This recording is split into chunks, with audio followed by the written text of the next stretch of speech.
Karibu tena mtazamaji, na shukrani kwa kuendelea kusalia nami. Kama nilivyokuarifu awali, tutakuwa tunazamia mazungumzo tukiwa tunaangazia zaidi masuala ya elimu na hususan ugavi wa fedha za basari humu nchini. Kumekuwa na lalama nyingi hususan katika usawa na uwazi kwenye mchakato huo, wengine wakidai kuingizwa kwa siasa kwenye mchakato wenyewe, lakini cha mno kumekuwa na msukumo wa kutaka kujumuisha mifumo yote ya basari. Kumbuka afisi mbalimbali za viongozi hasa katika ugatuzi zina mgao wa basari, na swala ambalo limekuwa likijadiliwa ni kuwepo kwa mfumo unaojumuisha basari zote wa kidijitali ili kuondoa lalama zilizopo za maonevu na vile ukosefu wa usawa katika mchakato wenyewe. Tutakuwa tunajadili hayo na wadau studioni ambao wameshaungana nami katika kuchanganua swala hilo. Tutakuwa nazungumza na Martin Kabaya ambaye ni mtaalamu wa sera ya elimu, na pia nitakuwa namhusisha Boaz Waruku akiwa yeye ni mtaalamu wa masuala ya sera ya elimu na pia ni mtafiti wa masuala ya elimu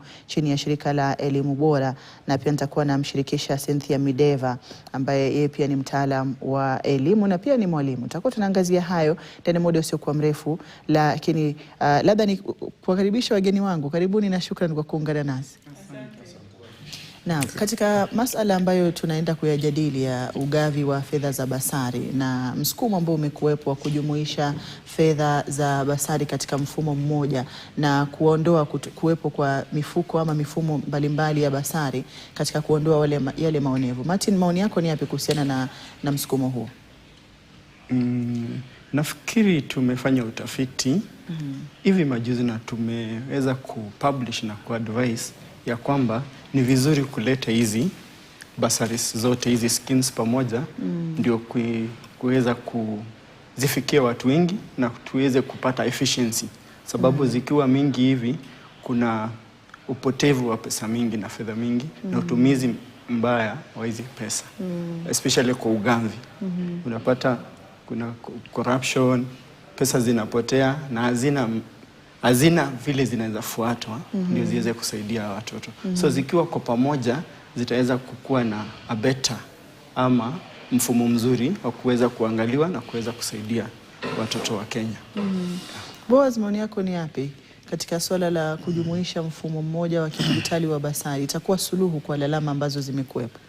Asante sana Adia, na Martin mwenzangu vile amenena ni kweli, lakini mimi nitaanza na kule nyuma kwa sababu ili tujaribu ama tuanze tu kuzungumza juu ya basari inatuonyesha kuwa kuna itilafu mahali, kwa sababu katiba yenyewe inaamuru kuwa kila mtoto ana haki ya kupata elimu bila malipo yoyote.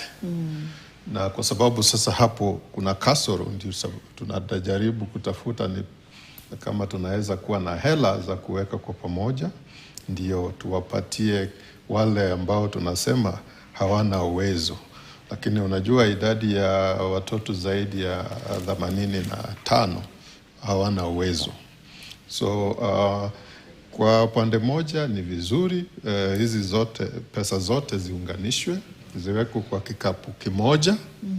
Elimu Bora tayari tulifanya utafiti mwaka 2023 na ndio tukasema tuwe na kile kikapu kinaitwa the National Education Fund, ili pesa zote ziwekwe pale ndani, ndio tuangalie katika kila nyanja za elimu, pre-primary, katika primary, junior school, senior school na tertiary. Tukasema basi ndio tuangalie ni itagharamia pesa kiasi gani kuhakikisha kwa wanafunzi wote wamehudumiwa. Na ndio tukasema hiyo pesa iwekwe kwa kikapu kimoja. Kwa sababu tulikuwa tunasema hizi pesa zimetolewa kwa mfuko ya umma, alafu zinapeanwa kupitia kwa wanasiasa. Hapo ndio sasa siasa inaongezeka zaidi, kwa sababu kama Nairobi kwa mfano, kuna maeneo ya wakilishaji wadi na constituency. Kuna wanafunzi walikuwa naambiwa wakuje na cheti cha kuonyesha wazazi wao wanapiga kura hapo. Sasa unaona wanaangalia kwa njia ya kisiasa. Na kuna vile pia hizo pesa tulikuwa tunasema zinapitia huko, ndio hao wanasiasa watumie kama instrument zao. Wanaanza ile kuzungumza, wanasema unaona na wapatia basari, ni kama pesa zao. Sasa ndio tukasema kwa nini unaona MCA amepewa zake, anatumia ni kama pesa za mfuko kupeana. MP National Assembly vile vile. Senator peke yake ndiye hako amepewa, lakini sahii kuna kiwango cha pesa wamewekewa, ndio waangalie vile hiyo itakuwa. Unaona rais mwenyewe kwa ofisi ya the president ndio kuna basari tena, presidential scheme. Kwa ministry wizara ya elimu, Jogoo House wako na hiyo basari. Sasa ndio tulisema hizi pesa zote administrative overheads ni kali sana. Nafikiri Martin ametaja. Kuna hizi na njia za kupitia ili mtoto apate. Unapata kama vyuo vikuu ama tertiary colleges, tulipatana na wanafunzi ambao walikuwa wanasafiri, wanatoka Mombasa Polytechnic tuseme wakati ule, wanaenda mpaka Busia, alafu wanapewa 5,000. Ile gharama wametumia kuendea hiyo basari ni nyingi mno. Sasa ndio tukasema wacheni split hizi pesa, ziwe namna, ziwekwe kwa pamoja, zitumiwe kwa shule, alafu wanafunzi waingie kule ndio wasome bila kuulizwa malipo yoyote tena. Cynthia, maoni yako ni yapi? Wewe ni mwalimu na mara nyingi wanafunzi hurejeshwa nyumbani wakiwa hawajatimiza ada zao za karo shuleni, na wengi wanaorudishwa nyumbani ni wale ambao wanatoka familia zisizojiweza na wanategemea kwa kiwango kikubwa mifumo hii ya basari, lakini kwa mara nyingine unapata wanakosa kujumuishwa katika mifumo yenyewe. Haya, asante kwa mwaliko. Pia nashukuru mchango wa wenzangu. Hili jambo la basari, I think it's a national crisis up to this point, kwa sababu basari ziliwekwa kwa sababu ya wale watoto ambao kidogo wana upungufu wa kulipia masomo yao. Kwa hivyo basari ilikuwa iwasaidie kuboost at least hiyo pesa ambao wazazi hawana, ndiposa wakaendelee na shule. Lakini kama vile Boaz amesema, basaries in Kenya are entirely political. Kuna ma-MP ambao tumeshawajua wamebobea, constituents wao wanasema kwamba MP wetu ni mzuri, basari yeye hupeana. Unaona? Lakini hata wakifanya hivyo, it is entirely political. Kama swala la mtoto kuitishwa voters card ya mzazi wake ndipo akapewe basari, inafanya watoto wengine wanakuwa disadvantaged kwa sababu mahali wanakaa labda mzazi hapigi hapo kura, lakini hapo ndiko anasoma. Kwa hivyo anastahili kupata basari kama wale watoto wengine ambao wako katika maeneo hayo. But unapata kama huku nipigia kura, basi basari hautapata. So ni mambo ya kisiasa. Na ndio maana malalamishi yakatokea, basari ikafanya iwe kama, can we have a national kitty where we can collect hizi pesa zote ziwe pamoja, ndipo wale ambao wana deserve waweze kupewa. Lakini kumbuka kwa Kenya kuna shida kubwa ya accountability. Sababu hata hizi basari zenyewe kuna kwanga na duplication. Unaweza pata kuna mwanafunzi mmoja amepata basari ya CDF, amepata ya county government, amepata ya national government. Lakini ukiangalia pia uwezo, anajiweza, anaweza akalipia school fees. Ila kuna mwanafunzi ambaye hata hiyo levies ya primary school ameshindwa kulipa. Wakati ataingia shule ya sekondari, hana hata hela za kumpeleka shule, lakini ana apply basari na hapati. Kwa hivyo kuna hilo swala pia la duplication. Baadaye hata kama tutakuwa na national kitty, shida si basari, shida I think ni management. How do we manage even that national kitty? Lazima itastahili kwanza, kama itakuwa centralized hivyo, basi checks and accountability ziwe zinaanzia kule mashinani. Na ndio maana waliweka hizo basari, kuna za CDF, kuna za county, kuna yani levels, so that huko chini kuna accountability. But wale watu ambao walikuwa tasked with that accountability ndio wanafanya basari zinaharibika. Kwa sababu basari siku hizi mimi niuona zinapewa tu matajiri. Hata wale watoto wanastahili kupata huwa hawapati. Katika mazungumzo ambayo yanachipuka, Martin, unahisi Wakenya wanaelewa kwamba mfumo wa basari ni haki ya wanafunzi kwa sababu ya mfumo uliopo wa elimu bila malipo, na hasa wanafunzi wasiojiweza? Sio swala la kwamba mtu anakutunuku ile basari, lakini ni haki yako kama mwanafunzi ukiwa wewe ni mwanafunzi ambaye upo katika taifa la Kenya. Unahisi kuna wewe ufahamu miongoni mwa Wakenya? Naona Wakenya hawajafahamu vizuri. Kuna juhudi kubwa sana zinahitajika ndio kuelimisha aswa wazazi waelewe kuwa basari si chombo cha siasa kama vile kimetumika kwa sasa. Kwa sababu ukiangalia nikikupatia example ya kwenye nimetoka, kwa sababu naona vile maneno zinafanyika. Nimetoka mahali inaitwa Igembe Kusini. Unaona siku ya basari watoto wanakusanywa shule moja. Huyu mtoto amesafiri kilomita 10, mwingine kilomita 20, ametumia gharama ya 1,000, anakuja hapo anaitishwa vile wenzangu wamesema kura yenye mzazi amepigia ndio tuhakikishe kwamba tutafaidika. Yaani mwanasiasa atafaidika na hii basari. Huyu mtoto akipewa 3,000 ama 4,000, already 1,000 ishaenda. Huyu mtoto ametumia siku mzima kuketi hapo. Na utafiti wenye tumefanya juzi katika shirika letu la Institute of Public Finance, tumeona kwamba 282 out of 290 constituencies, hiyo process ni manual. Kumaanisha itakuwa gumu kufanya counter checks ama kuangalia chochote kikikosekana. Imagine 282 constituencies zote ni manual.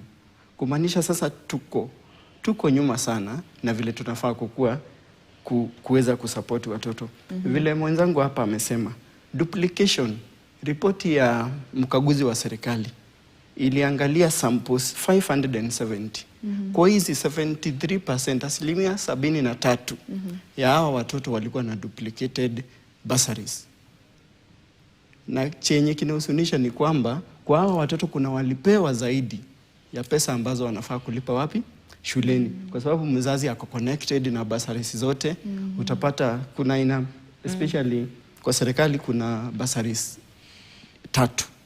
Kuna ya president, kuna NGCDF na kuna ya county. So ukishapewa zote na fees yako ilikuwa 50,000, mzazi yako connected, umepewa 30 hapa, umepewa 40, unaona kuna pesa imebaki excess. Na wengine wanakuja na mlango ya nyuma, wanaitisha ile pesa kwa hizi mashule, wanaenda kuzitumia kwa vitu zingine. So kitu tunajaribu kusema ni CDF ama bursaries kwa CDF, kwa governors na kwa president zimetumika sana kisiasa. Na ni jambo ambalo tutazidi kupinga, na ili litazuiwa tukileta hii basari pamoja. Tutanyima hawa wanasiasa hii nafasi ya kuzitumia kisiasa ndio ziweze kufaidi mwananchi na mtoto wa Kenya aweze kupata masomo. Unajua katiba inaruhusu kila mtoto apate masomo bila malipo. Boaz, msukumo unapoendelea, nyinyi mnafanya kazi yenu ya utafiti na mnatuletea tafiti ambazo mnazipata. Lakini kusipokuwa na kazi ya kuwaelimisha na kuwahamasisha wazazi ambao wanahusika moja kwa moja, na wao ndio wapiga kura, wasijue kwamba hizi basari sio chombo cha iwapo nimepiga kura wapi ama nimempigia kura nani, lakini ni haki ya mwanangu kama Mkenya kwa sababu anafaa kupata elimu bila malipo. Hii hamasa itafanyika vya kutosha kuhakikisha kwamba mbali na mabadiliko kuwepo, lakini wale wanaoguswa na mabadiliko wale moja kwa moja pia wanayafurahia mabadiliko yenyewe. Kwanza kabisa wazazi hawana habari ya kutosha. Alafu sasa utaongeza na vile ile hali ya kutoelewa. So, kwanza hawana habari na pia hawajaelewa mambo kadhaa. So na wale ambao wanakutana nao wanaambiwa basari ya MP, au kwa mafikra zao wanajua ni MP ndio anameleta. Basari ya MCA. Na hata kuna ngafu ya woman rep. Na kuna zile foundations pia zingine wanakusanya pesa na wanapeana kupitia kwa these instruments pia. Tena unakumbuka kama Jomo Kenyatta Foundation. Wamekuwa wakipeana basari pia. So kuna sources za hizi hela nyingi sana, lakini watu hawana habari, hawajui. Hata kama wanaelekezwa, wanaambiwa kuna sasa hii imekuja, wanaambiwa sasa unajua hiyo ni ya Mwangi wa Equity, hiyo ni ya Wings to Fly. Hawana idea hii ni nini na inaingiana wapi, hii ni ya serikali, ni pesa zetu, hii ni ya kibinafsi. Hawana habari. Na wenye wanakutana nao na wanawaeleza ni wale wanasiasa na agents wao.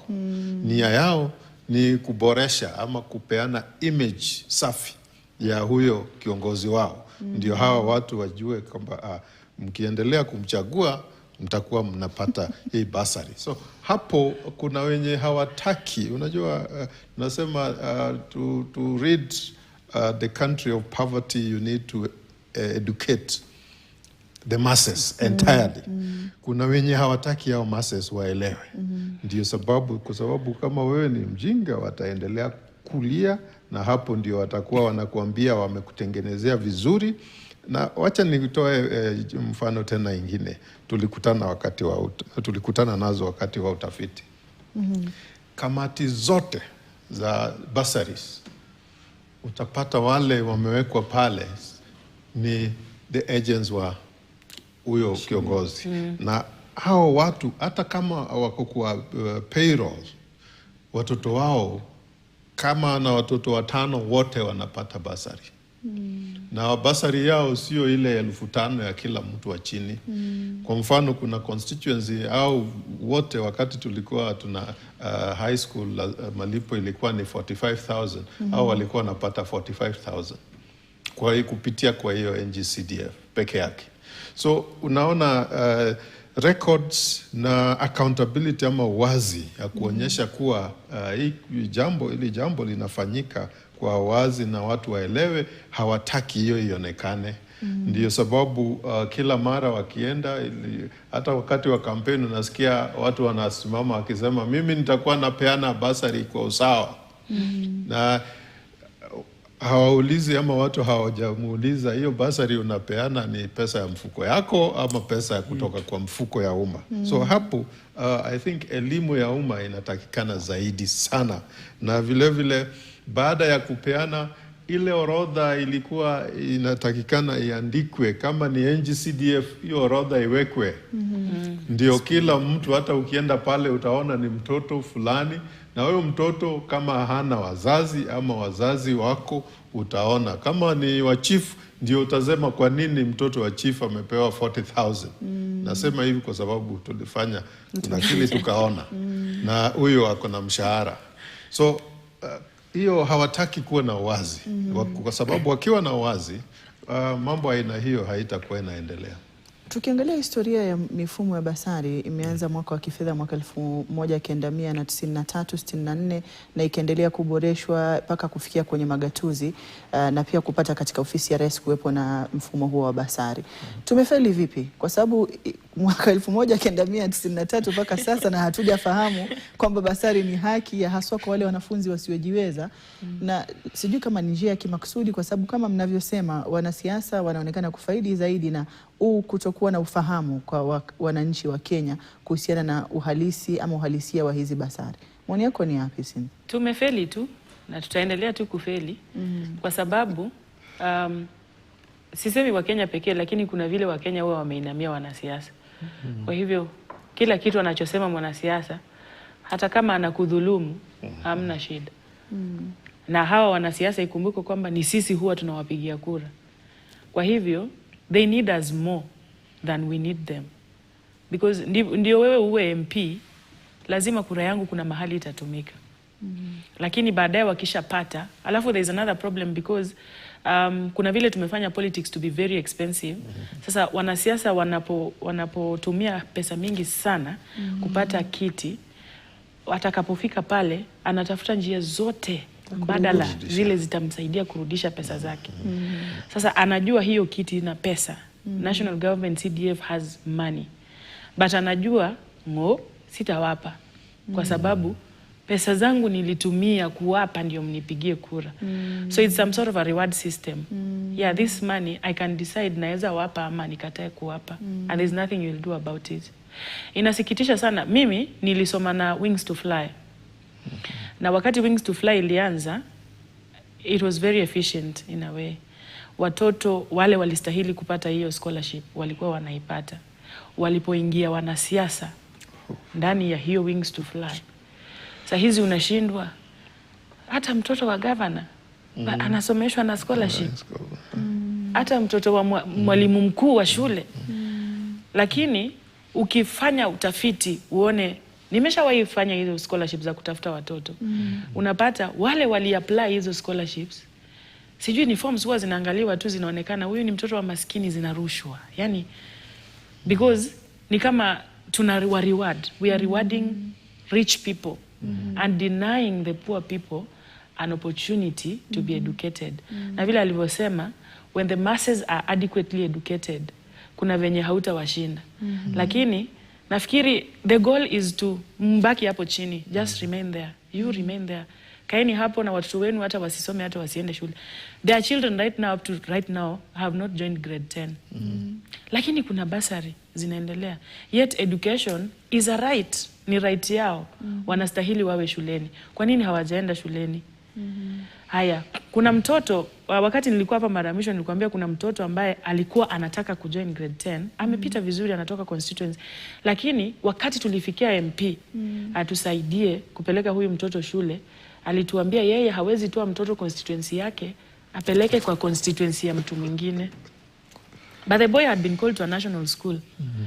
So, huyo mtoto, kama atataka kusaidiwa na huyo MP, lazima asome hiyo local school hapo.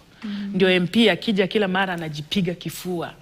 Ni mimi ninasomesha hawa hapa mnawaona. Lakini, why are we denying children their right to education? Na ndio maana kuna tetesi. Of course there will be issues. Hata bado ikiwa national kitty, there will still be issues with accountability. Elimu scholarship, it's a partnership. Yes. Na wakati ilikuja, elimu scholarship, iliwekwa kwa Equity Bank. Sijui kuliendaje, ndo kidogo imetolewa kule, sasa iko kwa, forms zinachukuliwa kwa sub-county. Na do you know, wakati zikifika tu kwa government agencies, there is something that happens, wananchi hawatazifikia haswa. Kabisa, they will not reach them. Na hata kama watu wana apply, just be sure, kupata ni kidogo hivi. So there is a whole big problem that we need to tunarejea baada ya mapumziko kuangazia tunania ama tuna imani kwamba kunaweza kuwa na mabadiliko, kwa sababu wanaotunga sheria bado ni wanasiasa. Tunawapa kibali cha kuingia bunge na kukaa na kutunga sheria. Na hii moja kwa moja inaonekana ni sheria ambayo haitawatafutia hela za kufanya kampeni kama walivyokuwa wamezoea. Mabadiliko kama hayo mara nyingi yanakuwa ni magumu, na nafikiri Wakenya wanafaa kuwa macho kuangalia iwapo waliwachagua kwenda bungeni kutunga sheria watakuwa wanatunga sheria kwa manufaa ya wananchi au kwa manufaa yao wenyewe. Tutakuwa tunaangazia hayo na mengine mengi yanayozunguka masuala ya ugavi wa basari humu nchini na muda usiokuwa mrefu. Usiende mbali.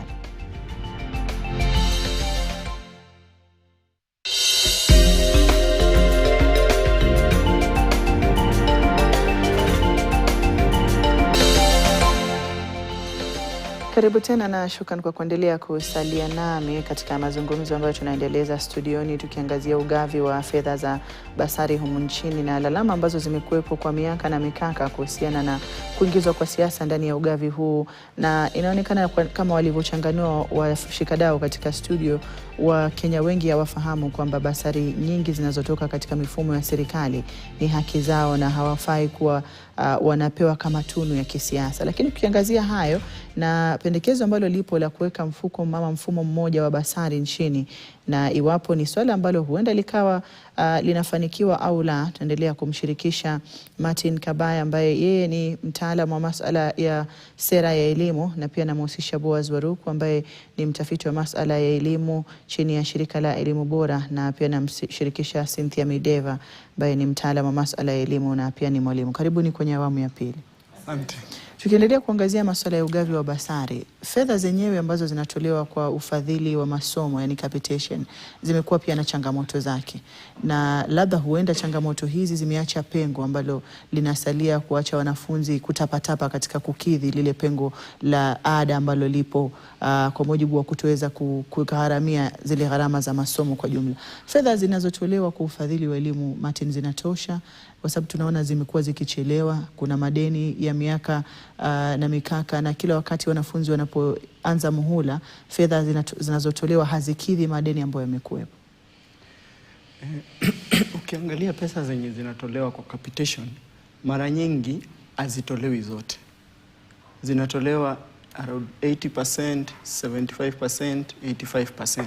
Kumaanisha sasa kila shule vile mwalimu mkuu alikuwa amejipanga, hizi hesabu zinaharibika. Ukiweka huu mwaka next, mwaka ingine, before mwanafunzi afike kidato cha 4, huu mwanafunzi ako na balance ya karibu 20,000, 40,000 kwa shule.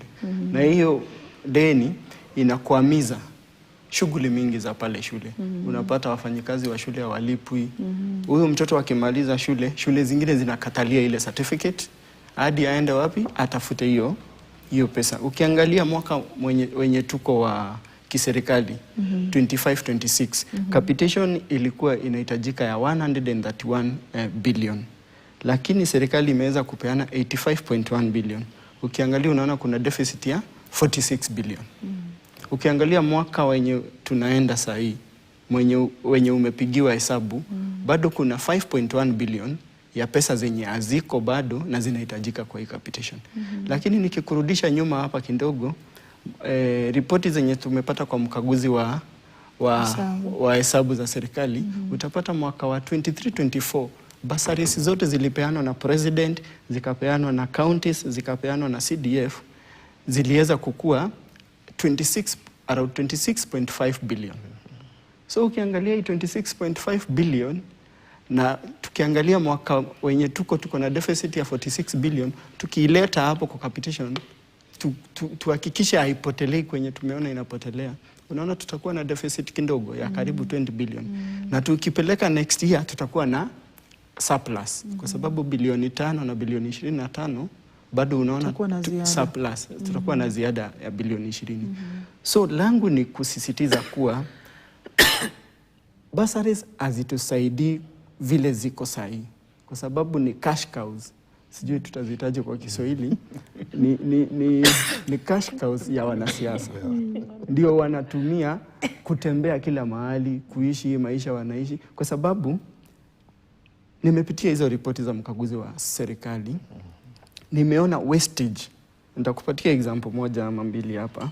Counties kwa mwaka wa 23-24 kulikuwa na 886 million ya pesa zenye zilikuwa unsupported expenditure. Unsupported inamaanisha uwezi fuata ujue hizi pesa zilitumika vipi. Kwa counties huu ni mwaka moja. Ukiangalia kwa NGCDF between 2021 na 2024 2.12 billion, bilioni 2.1 ni pesa zenye pia zinaitwa the same, zinaitwa unsupported expenditures. Uwezi jua hii pesa ilienda wapi. Unaweza imagine, na hiyo pesa ni ya si ya county zote, si ya constituencies zote. Hizo ni 86 constituencies zilikuwa na 2.12 billion zenye uwezi jua zilienda wapi, zilitumika vipi. Ndio tunasema hii ni cash cow. Na langu ni kusisitiza kwamba tuziwache, hii pesa ibaki kwa serikali, na ikibaki kwa serikali iko na mfumo mzuri. Unajua capitation ukiangalia it's better than these other schemes. Kwa sababu tunajua watoto ni wangapi, tunajua watoto ni wa hii place, na tunajua vile tunagawa pesa. So ile pesa ikiletwa hapa kugawiwa watoto, kutakuwa na some better efficiency kuliko vile ziko sahi na wanasiasa. Kwa sababu wenzangu washasema hii it's a political tool. Na nikuongeze jambo moja. Hii Kenya tumeona wabunge wengine wanaenda wanahakikisha shule kwenye wako watoto hawalipi fees ama wanalipa pesa kidogo. Unaona hiyo imeanza kukwaza wale wabunge wenye wanajua sasa huyu amekuja kutuharibia. Sisi tumeishi kuambia wazazi 3,000 4,000 inatosha.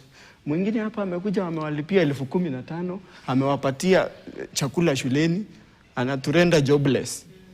So tunataka sana wananchi waangalia watu wanaowachagua. Ikifika kwa uchaguzi unachagua mtu mwenye unaona ako na hiyo akili ama hiyo tajriba ama nia ya kufanya masomo yakuwe free vile katiba inasema. Asante.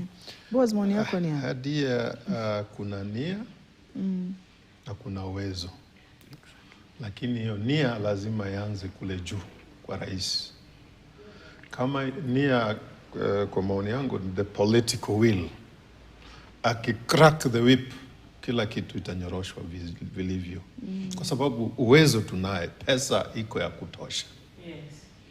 Saizi ni juzi ama jana rais alitamka kusema kwa hii bajeti inakuja tutaongeza pesa ya elimu kutoka 702 billion yenye tulipeana 2024-2026.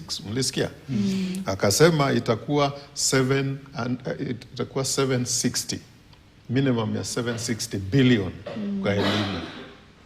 Hiyo ni pesa mingi.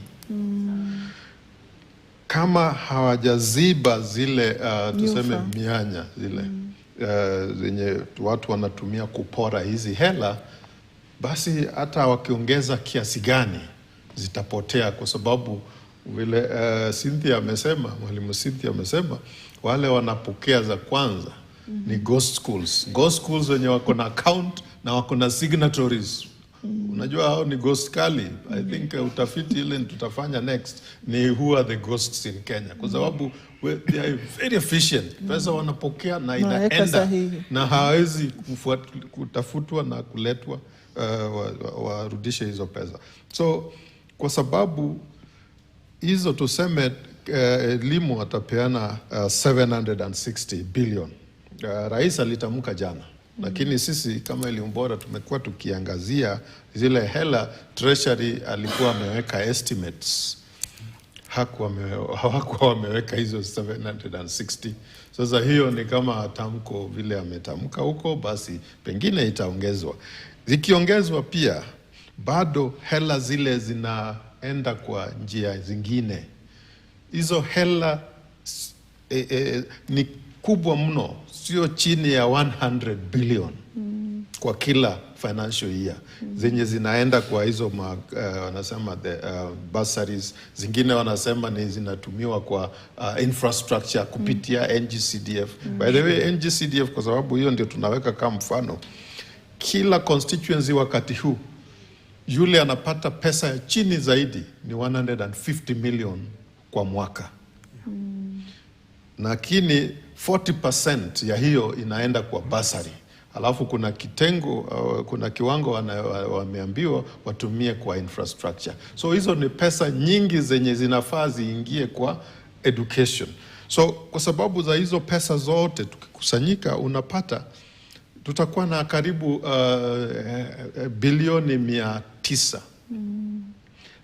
Analysis yetu ya elimu bora tulikuwa tumesema 1.2 trillion itakuwa imefanya boosting ya kila infrastructure, kila shule ya junior school na senior school, ili watoto wetu waende bila kuulizwa lipa mambo ya tuseme infrastructure ama classrooms and workshops. Tulisema hivyo. So hiyo balance ama deficit unaona kama 200 billion ama 300 billion. Tunaweza sema kwa mwaka huu na mwaka ingine tuweke hata 100 billion first, alafu 100 billion ingine, na tutakuwa tumemaliza mambo ya infrastructure upgrade. So transformation of education kupitia kwa infrastructure na kwa walimu na kwa kila jambo yenye inatajika, yani educational needs, the learners needs, the teachers and teaching aid required, inawezekana kupitia kwa hizi hela zetu. So tukisema hivyo, basi tuweke hizo pesa zote kwa pamoja, tukusanye kwa pamoja, na pia kwa sababu tutafanya utafiti na tujue ghost ni Migos Ogamba na wenzake ama ghost ni nani. Kama hawezi kutuambia, unajua Hadia, kama wewe uliandika check na unasema check imeenda kwa ghost, lakini si utaona kwa statement ilikuwa cleared na nani? Sasa kama Migos Ogamba hawezi kutuambia nani aliclear pesa kwa hizo, sasa ghost ni yeye, kwa sababu yeye ndiye atatuambia kama si yeye ni nani basi. So tutadeal na hawa maghosts ili pesa zetu ziwekwe ziende kwa shule, watoto wetu wasome bila kuulizwa pesa yote. Cynthia, mchango wako ni upi katika hoja ambazo nimezungumzia hapo? Unaona mimi ni ghostbuster. Huyo ghost ananibamba. Kwa sababu Maoni yako ni yapi kuhusiana na fedha ambazo katika madaftari zinawekwa katika masuala ya elimu, lakini uhalisia bado kuna pengo kubwa katika usawa kwenye kupata elimu, na chanzo ni kutokuwepo kwa ufadhili ambao katika madaftari ufadhili upo lakini fedha hazifikii walengo. Na fedha ni nyingi. Mara nyingi nimekuambia Hadia, Kenya ina hela. Hapa Kenya kuna pesa nyingi sana. Kama hizo pesa zingetaka kusaidia mwananchi, zingekuwa zinasaidia. sababu tukiangalia on paper education is supposed to be free, but it has never been free, and if nothing is done about it, it's never going to be free. Mimi kama mwalimu hupata sometimes messages. Let me read for you a message that a parent sent me from a certain school in Central. Alisema, I had to painfully transfer my grade 10 child from that school this term. If they had disclosed the real school fees before admission, I could have looked for a more affordable school in January. Wakati wazazi walikuwa wanasherehekea, my child is going to a national school, the fees is only 53,000. You know, mimi nilikuwa naangalia nyuma na nasema, mnajua kweli kile mnasherehekea? Fees cannot be 53,000. Hiyo ni ile ambayo imeandikwa. Serikali najua shule inalipa 53,000. Lakini utakapofika kule shuleni ndio utajua school fees ni kusema nini. Development 20,000. Inaitwa remedial 20,000. Kuna hizo zingine za extracurricular activities 15,000. Yani wanaitisha admission fee. Unaona, so the real money is not the one that is on paper. The real money ziko, amesema cash cows. Yani lazima tupate hizi hela. Na hiyo shule ambayo mzazi anasema wakati walienda huko kuulizia mbona school fees imefika 136,000. Wakaambiwa, hapa usilete mtoto kama wewe ni maskini. Kama unajua wewe ni maskini wa kulialia, tafadhali hamisha mtoto. Now they had reached that tough decision to move the child from a national school to a public day school. Mahali anajua anaweza manage. Why are we allowing our children to be traumatized that much when the government has money? Pesa za capitation ziko. Tumesema kwamba wale ghosts ndio wanazipata wa kwanza na hawana majukumu. They don't have children that are taken care of. Lakini ghost anampaka signature, ana sign hela, anazipokea. Na zinakuwa approved from the government that ghost school has received the money. Yet shule ambazo zina watoto 2,600 hazijapata capitation. Kuna shule ambazo zinaenda tamu mzima. Capitation inatolewa kama term imeshaisha. But the children have to survive. Na ndio unaona saa zingine principals lazima watume hawa watoto nyumbani, sababu school cannot run on promises. School cannot run on tutaongeza bilioni 60, mtaongeza ndio. Lakini zile ambazo ziko 700 billion zinafanya kazi gani? Unaona? Alafu kuna swala la tuseme resources pia za shule. Resources unapata zile ambazo wanafunzi wanaitishwa ni nyingi sana kuliko zile ambazo government ina provide. Na bado huyu mzazi ndio huyo anastahili kulipa hiyo school fees. Kwa hivyo taifa letu tunawatesa wazazi, tunawatesa wanafunzi, tunatesa walimu. Yani education tumeifanya ni kama mchezo wa pata potea. Like we do not have systems in place and it's a systemic issue. Kama ingekuwa handled from the national government, ingekuwa ina flow mpaka huku chini. Because tell me why we have ghost schools. Like kwani how is capitation normally done? Because capitation is per child. So inamaanisha lazima hao watoto ambao wako shuleni kama darasa lina watoto 40 ni head count 1 2 3 4 5 6 40 learners ndio wakuwe uploaded kwa Ministry of Education ndio capitation itolewe. Capitation ikitolewa na per child hajaonekana, basi inamaanisha we have allowed it. And the more we allow it, the more tunaangusha masomo. Children of poor people, watoto wa maskini ndio wanateseka sana kwa sababu they miss out on chances zile ambazo zingewasaidia. Tusemi day school ni mbaya, lakini kweli kama mtoto amefaulu anaweza kwenda Mangu High School. Kwa nini asiende? Eti kwa sababu mzazi wake ni kama we are punishing children from poverty stricken homes. Tunawaambia nyinyi mkae hivyo tu maskini hivyo. You will never grow, you will never know like somewhere else apart from nyumbani kwenu. But it is bad. Amesema we have bad manners. Yani tuna tabia mbaya na ni tabia mbovu sana ambayo inastahili tu even the ones who legislate, who make laws, wakuwe serious. Sisemi kwamba hawana akili, wana akili, lakini akili zao ni za kuwafaidi wao wenyewe, sio za kuwafaidi watu wengine. Martin, katika mjadala huu ambao nilikuwa nimeugusia kabla ya kwenda mapumziko, wanaotunga sheria wanaonekana kufaidi na mapengo ambayo mnayazungumzia. Mnahisi kutakuwa na urahisi wa kujumuisha mfumo huu wa basari katika mfumo mmoja wa kitaifa wa kidijitali, na uwe unatunzwa kiasi gani? Kwa sababu kama umezoea kupata fedha za hapa na pale na zikatike ghafla, bila shaka mambo yatakuwa magumu, na hawa ni viongozi ambao wako kwenye kila ofisi ya serikali iliyochaguliwa na mpiga kura wa kawaida. Hadia, hapo itakuwa kizungumkuti. Tumeona mara mingi wakati tunajaribu kupeleka miswada ama miswada inapojaribiwa kuletwa bungeni yenye inaguza wale wabunge, inakuwa gumu sana kupita. Lakini kama ni mswada wa kufaidi mbunge, sijawahi sikia mswada hata mmoja wa kuongeza mbunge mshahara umeanguka. Lakini miswada yenye inahusiana na mwananchi wa kawaida mwenye anaitwa Wanjiku, mama bodaboda, mama mboga na mzee wa bodaboda, hiyo miswada inakanyagiwa chini.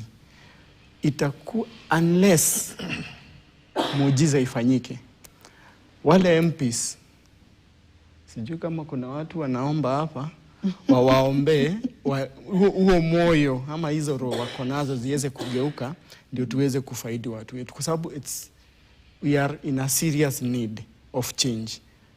Na ama watu ni gumu, nikwambie ukweli. So mimi nikwambia Wakenya, kwenye huko unajiona vile uko sahi. Unaona shida unapitia na mtoto wako shule. Unaona unafanya harambee kila siku ndio upeleke mtoto shule. Lakini mtu ulichagua anageuza gari hii mwaka, gari ingine hii mwaka, watoto wake wanasoma majuu, hawasomi hapa nchini. So ni wewe mwenyewe ujiulize. Kitu itatusaidia ni kupiga kura na akili, ndio tugeuze ile nyumba. Kwa vile iko sahi, sorry to say, sioni. Naona tu around 10% ya MPs wenye wako na roho ya kusaidia mwananchi. Na hao 10 wamekaliwa. Huwezi saidia. Boaz, umesema mtatafanya utafiti na maandamano ya kutoa shule hushi na lakini je, tunapofika bungeni kubadili sasa kisheria mifumo ya utoaji wa hizi basari, unahisi kutakuwa na mafanikio tunapoangalia mambo yalivyo kwa sasa? Hapo vile amesema, ukiguza mfuko ya mbunge kitaumana, utakiona hiyo itarushwa nje na sitarudia, kwa sababu hiyo imefanyika. Na hizi basari ni kama mifuko zao. Lakini Martin pia ameuliza, na naona ameniangalia na ameangalia Cynthia kama kuna wenye maombi. Kweli maombi ni kitu personal, private. Lakini si juzi yule Archbishop, ni Bishop of Maseno South, yule Bishop Onginjo, wakati alikuwa kwa matanga ile ya babake MP wa Seme, Nyikal, Dr. Nyikal. Bishop Onginjo alisema yeye vile ameona mambo ikiendelea, na kwa zile mashule, unajua ACK, Anglican Church of Kenya, like Catholics, like SDA, kuna mashule wana sponsor.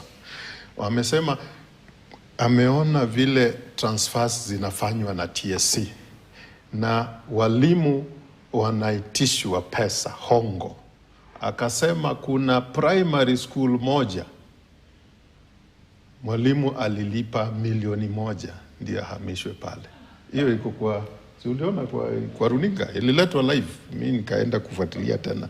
Sasa unaanza kujiuliza, huyu mwalimu mwenye anataka kuwa transferred kwa hizo lucrative primary school, na ACK wamesponsor tayari, lakini bado wanaingia pale kwa sababu wanajua zile hela ulikuwa na hesabu, Cynthia, admission fee.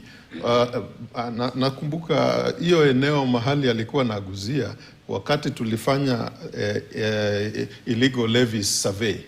Tulipata kuna shule zingine hapo admission fee peke yake kwa kila mtoto ni 25,000. Hiyo ni pesa umelipa, haisabiki kwa fee, na ni primary. Mpaka watoto wengine walikuwa wanapita karibu na hiyo shule, wanaenda kutafuta shule mbali. Unawauliza, mbona unapitia hapa? Kwa kichwa na fikra zao na wazazi wanafikiria hizo ni private schools. So kuna vile hii bad manners imeingilia mpaka kwa wakuu wa shule, na vile vile kwa sababu pengine hao pia wanaangalia juu, wanaona hata wizara na whoever is heading the wizara mambo ni ile ile, na hata rais wakiangalia anaona wako sawa. So bad manners lazima tuondoe kwa elimu, ndio hata hizi pesa, hata tukisema ziwekwe kwa njia gani ndio zitakuwa zinaenda. Pengine wale walikuwa wanatupinga walikuwa wanasema pengine hapo ndio yule mgaidi mmoja atachukua zote, ni afadhali ziwe zisambazwe ndio akichukua kidogo. So unaona hii bad manners ndio haitatusaidia, haitaturuhusu kufanya mabadiliko katika elimu, education financing. Lakini kwetu sisi tunaamini kuwa inawezekana kama hizi systemic challenges, hizo vitu zimekuwa hapo tu. Unajua unajaribu kurekebisha, lakini resistance inapatikana zaidi, kwa sababu ikiwa corrected hawatakuwa wanapata zile hela za kando. So hapo tuweke wale wanafanya oversight kama wabunge, tuwaweke hapo on the table, ndio tuwaulize maswali kadhaa. Hao walifanya ile the oath of office wakiswea watalinda na watatekeleza katiba ya Kenya. Hiyo katiba inasema maadili yetu, wazi, accountability na hayo mengine. Inasema kwa chapter 4 kwa Bill of Rights, haki za elimu zimeorodheshwa pale. Mbona hawawezi basi kutii vile inatakikana? So tuendelee kuzungumza hivi, lakini tuweke pressure na tuwaulize wazazi pia waweke pressure kwa hao wakilishi wetu, na pia tuwaulize wizara, the head of the ministry, na tena mkubwa wake rais, afanye a crack the whip, ndio wafisadi katika kila sehemu, kila sekta waondolewe, ndio tuangalie kama nafuu itapatikana. Cynthia, unaonekana kama hauna imani. Bad manners. Very bad manners. Terrible.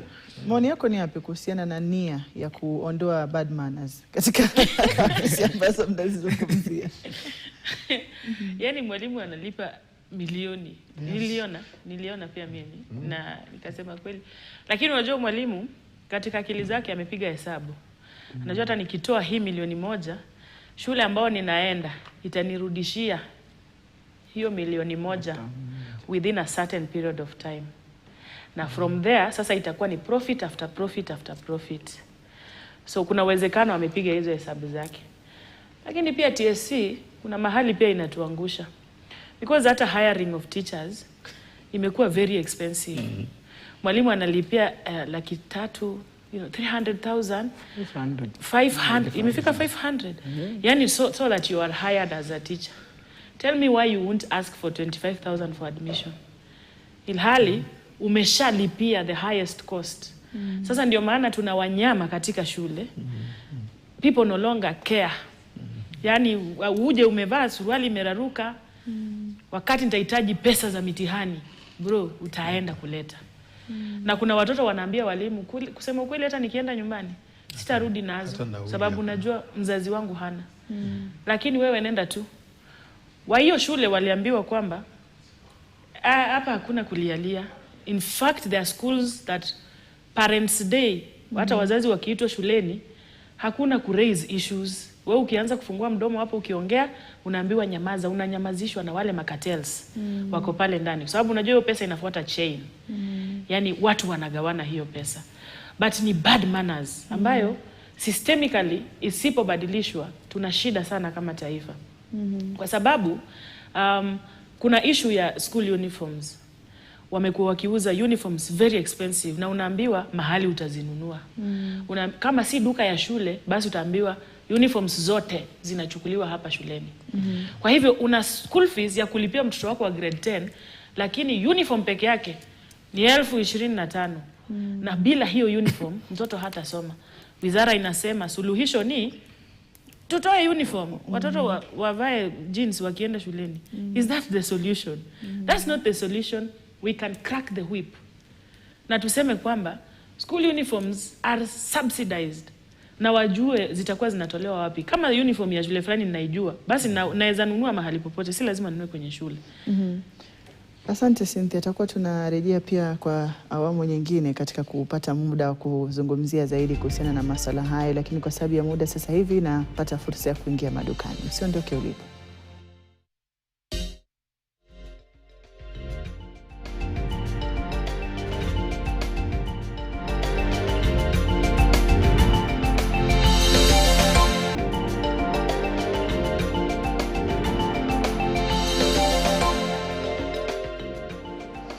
Mtazamaji, karibu tena, tukiingia kwenye sehemu ya lala salama ya mazungumzo haya kuhusiana na ugavi wa fedha za basari nchini, na anahusisha wadau studioni katika kuchanganua hayo. Tukirejea kwenye sehemu ya mwisho, nianze na dadangu Cynthia upande ule wa mwisho, ndio tumpe muda kukamilisha baadhi ya hoja alikuwa anazitoa, na pia kuangazia zaidi nia haswa ya kuwepo kwa mfumo huu wa basari ilikuwa nini, na sasa hivi tunaitekeleza nia hiyo ama tumekwenda nje ya mada na mtazamo kwa jumla, na labda ni kusahau malengo, ndio maana hatujui kama tunayatekeleza au hatuyatekelezi. Nia ya basari ni kama nia ya basari ni kusaidia mtoto ambaye hajiwezi apate boost. Yani inaweza kuwa haikamilishi the entire school fees, but kuna mahali ina boost. Na nia ya basari from the goal structure ilikuwa ni kwamba watoto ambao hawajiwezi wapate nafasi ya kwanza ya kupewa usaidizi ili wasije wakawacha shule eti kwa sababu hawana hela. Lakini tokea huo wakati mpaka sasa hivi mahali tumefikia, hiyo goal haijakuwa achieved. Kwa sababu hata kwa the new university funding model kuna kitu kinaitwa means testing. Na hiyo means testing structure yake ilikuwa kwamba can we identify wanafunzi ambao wako vulnerable, wako needy, ambao tunaweza wasaidia ili waweze kuendelea na masomo. Ukiangalia baadhi ya wanafunzi kwa utafiti ambao wamepata basari za juu ama funding ya juu ni wanafunzi ambao katika community wanajiweza, wanaweza wakalipia masomo yao. Lakini wale ambao hawajiwezi ndio unapata wamepewa pesa kidogo. Ati mtoto means testing unajua naangalia vitu mingi, nyumba, wazazi, kazi, pay slip, unaona mambo kama hayo. Lakini let's look at an orphan, mtoto ambaye hana wazazi na anaishi na anko yake. Anko yake amejenga libungalow, mansion. Mga huyu mtoto ndiye ambaye anahitaji usaidizi, lakini means testing itaangalia anakaa wapi na kwao kuna kaaje, wana ng'ombe, wana vitu, yani baadaye atapewa pesa kulingana na hiyo means testing. Lakini kuna watoto ambao wanajiweza tu na basari wanazipata, wakifika university wanapata, hali wazazi wao wako na uwezo wa kuwasomesha mpaka mwisho. Kwa hivyo bahali tumefikia mpaka saizi hatuja achieve the goal ya hizo basaries. Tumezitumia kama reward system. Wale ambao walikuwa agent wa politicians kama vile tumesema mwanzo, hata wana uwezo wa kunominate watu ambao wanafaa wapewe basari. Yani kwanza wanauliza una watu wangapi? Na watu 10. Haya, kuna basari ambazo constituencies zingine, basari ambazo zinapelekwa makanisani. Wanaangalia the size of the church, kama the church has 500 people, wanapeleka huko let's say 100 forms. Haya, na kwa hiyo kanisa out of those 500 there is none that needs the bursary. But kwa sababu imeletwa inabidi wape watu, kwa sababu huko kwa ofisi imeandikishwa under that church. So at the end of it all unapata hatuja achieve the goal. Wale tulistahili tusaidie tumewawacha, tunasaidia wale ambao wanajiweza. Boss, maoni yako ni yapi? Na pia labda unaweza kuzungumzia kwa iwapo mfumo wa kutuma maombi ndio una tatizo na kuacha mianya ya kuwa na hizi bad manners unazozitaja, ama pia tunapoweza kubadilisha mfumo labda uwe wa kidijitali, kwa sababu naona Martin amezungumza maeneo bunge mengi yanatumia mfumo ambao sio wa kidijitali, na labda inaweza kuwa ni chanzo cha kuweka nje wale wanaohitaji fedha hizi za basari zaidi. Tuanze na sheria kuu ama katiba, tuseme hakuna itilafu hapo hata kidogo. The wording na kila kitu imetajwa, unaelewa. Every child has a right to free and compulsory basic education. Huwezi kuinterpret kitofauti. Kuja kwa sheria. Basic Education Act 2013 imeandika tu vile iko kwa katiba na akaweka hata mpaka majukumu. Ile jukumu kuu imepeanwa kwa waziri wa elimu. Section 28 ni lazima hakikishe kuwa kila mtoto hapa Kenya amepata haki yake ya 53, yani haki ya kupata elimu bila kuulizwa malipo na alazimishwe, si ati anakaa nyumbani ati ni yari yangu. So sheria sawa, katiba sawa. Ukifika kwa policy sasa, kwa sababu hapo ndio sasa wanaweka hizo muhamianya, kwa sababu hawataki wawekwe kwa ile tuseme the straight path. Hapo ndio sasa utaona kwanza wanasema tutaendelea na the forms distribution. Wakati ukiangalia the beta ni beta ama beta framework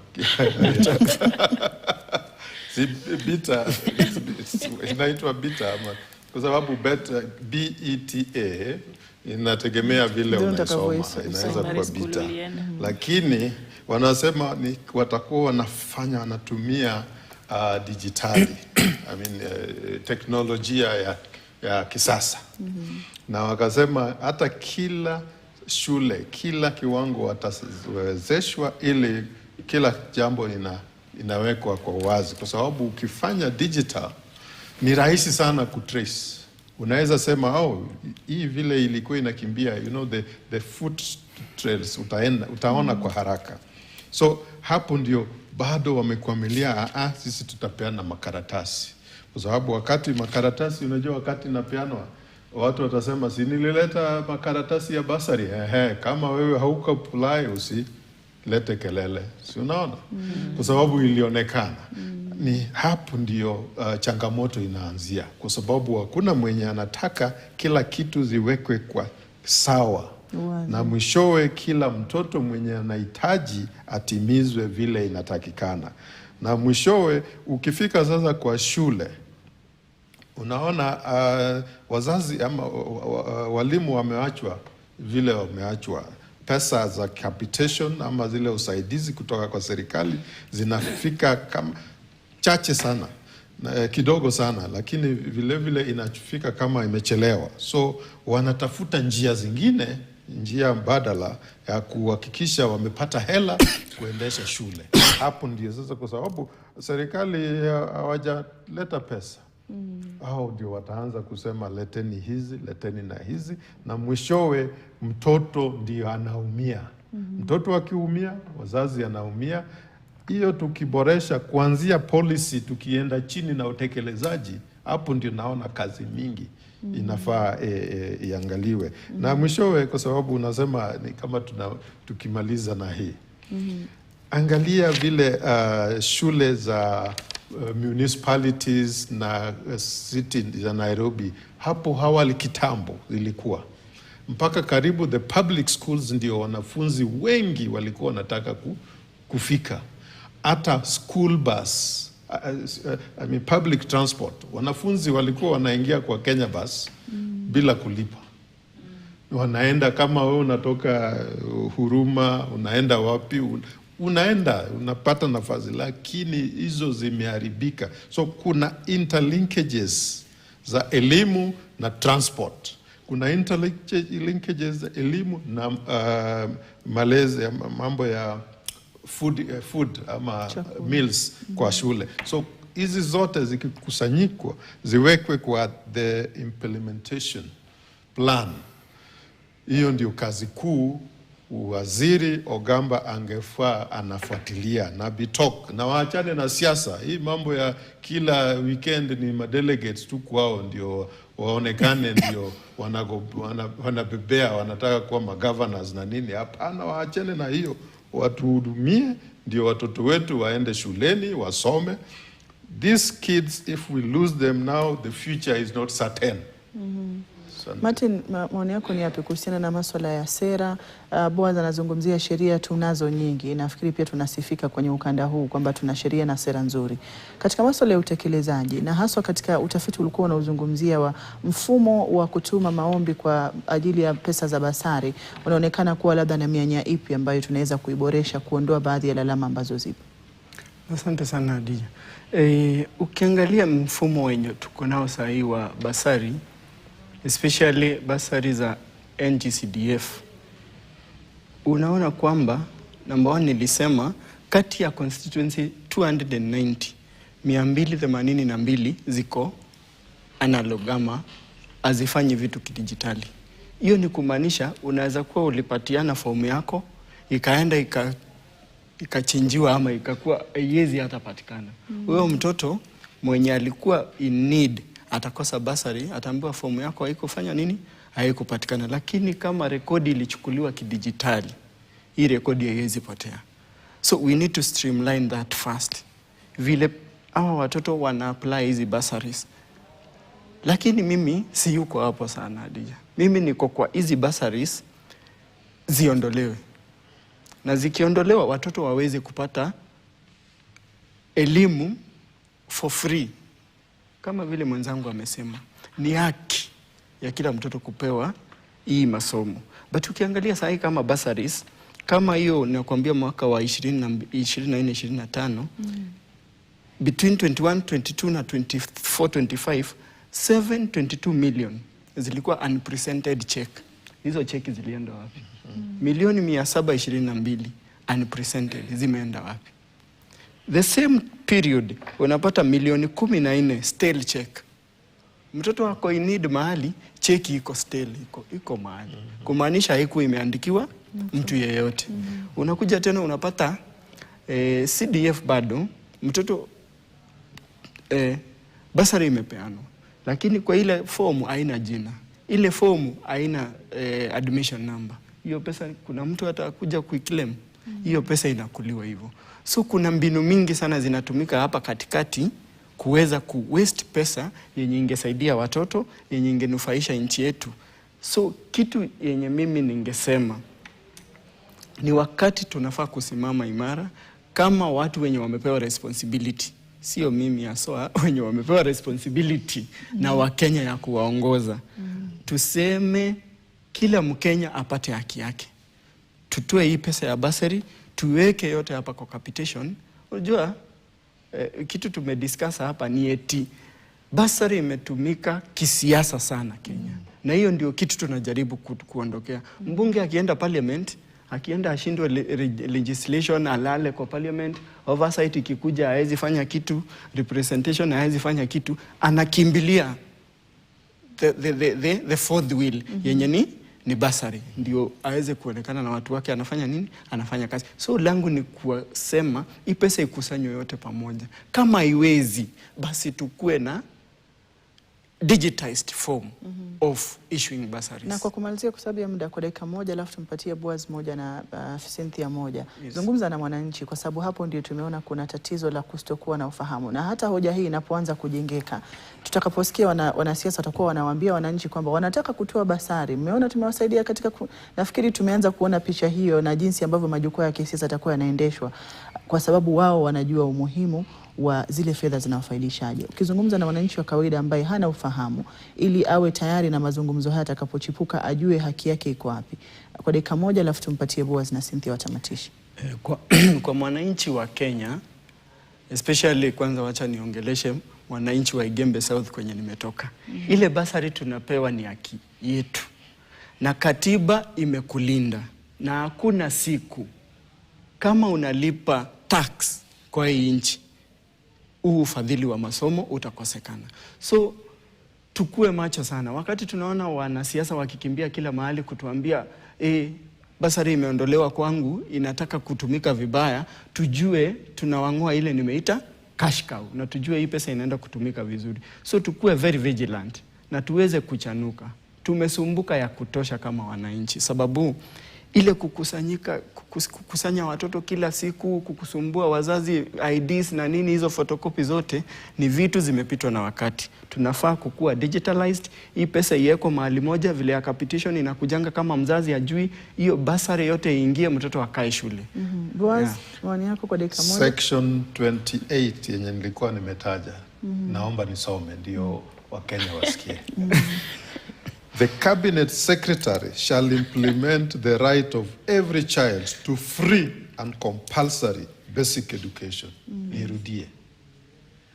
The Cabinet Secretary shall implement the right of every child to free and compulsory basic education. Na ulikuwa umeeleza sasa. Hii ni sheria yetu. Mwenye anakiuka sheria anafanya kazi nje ya sheria. Kwa nini basi hatuwezi kuweka Migos Ogamba hapa tuulize haya maswali? Kwa sababu yeye ndio kazi yake ile kuu. Hiyo ndio, hii act ndio inapeana kazi. Anafanya kazi gani? Kuhakikisha kuwa kila mtoto, na mtoto kikatiba ni yule ako chini ya 18 years.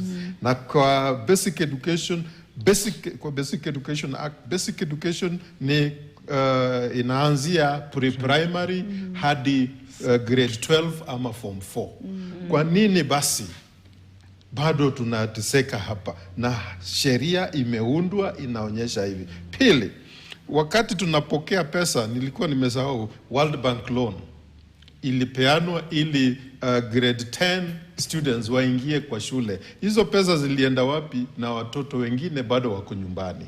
So accountability, na hiyo accountability ningefungua hata the constitution ndio muone kila state officer mwenye ameteuliwa lazima achukue kiapo kuhakikisha kuwa atalinda na atatekeleza kazi yake kwa wajibu wa sheria. Na Article 10 inaorodhesha haya yote. Kama kuna shida, unaenda kwa wazazi, unawauliza, au ndio wanakupatia mawaidha. So hiyo yote sasa tufanye hiyo. Cynthia, maoni yako ya kutamatisha ni yapi, na ukizungumza na mwananchi wa kawaida katika swala hili? Mimi nizungumze na mwananchi kumwambia kwamba kuna vitu ambavyo ni haki. Masomo ni haki. Na tunaelekea uchaguzi 2027 na makosa mengi hutokea hapo kwa siasa. Makosa mengi hutokea kwa watu ambao tunawachagua. Kwa hivyo kuna viongozi wazuri sana ambao hawatakuja wakikaa viongozi wazuri kwa sababu hawatakuwa wamebeba mifuko ya pesa kama wale wengine. Na hamtawapigia kura kwa sababu hawajawapatia pesa. Mjue wale ambao wanawapatia pesa ndio mwapigie kura, pesa zao watakuja kujirudishia. Na nyinyi baadaye mtahangaika kwa miaka 5. Mtafunguka akili kama kura zinaelekea kupigwa tena, na mtafanya makosa yale yale tu mlioyafanya 2013. Kwa hivyo masomo ni haki ya kila mtoto wa Kenya. Quality education, free and compulsory, alivyosema mwenzangu. Na no deserving student should stay at home simply because they come from a poor home. Watoto wote wapewe nafasi sawa ya kupata masomo. Hata kama hizi basari zote tutaziweka pamoja ziwe za national kitty, basi we need consistency, transparency and accountability, so that at the end of it all, mwanafunzi ambaye ana deserve apate haki ya kusoma. Na asanteni sana kwa hoja hizo nzito, na tunatumai kwamba Wakenya wanaotazama na kufuatilia mazungumzo basi yamekaa kichwani yale maneno ambayo mmewaambia.